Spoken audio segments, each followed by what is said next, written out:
La bonne expliqué bien au niveau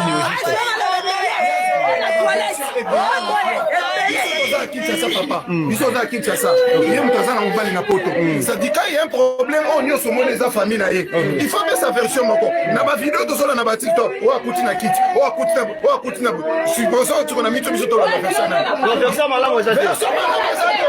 On a internet, oh, ça dit, t'as vu, il y a quelqu'un qui nous sala, alors que moi aussi, mon bali, il y a un peu de internet, non, alors que ton bali, en internet, tu vas tout de là, quand tu as une version, oh, tu coûtes la carte à couche, tout le monde tout le banani, tout le monde c'est ça. Si vous voulez que notre tata, maman, ne soit pas maman, les maman, on laisse mailler, tu tombes sur le baboué, parce que nous mettons la version directe. Dans la version directe.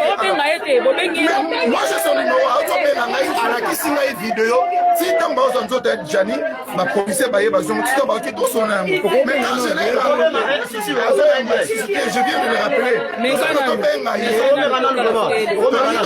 pour après sa version à décrocher. Mais quand même, à décrocher. À décrocher. Avant ligne, on numéro à Jani, ça va numéro a été.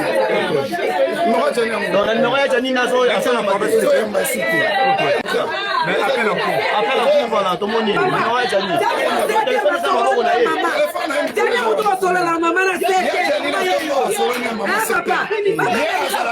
Un problème à tout n'a pas passé na 7 heures normal na 11 heures il y a bengo non pas la salle de caisse c'est très riche c'est vraiment très riche on sait pas ni mais si vous entendez babino boyeba ki ya jani na mwasi ne bazonga na boyebi vraie version maman baza pour na biso toza awa on peut pas dire ça on va pas global moi ça pour batoyebi te mais na minute oyo passe na biso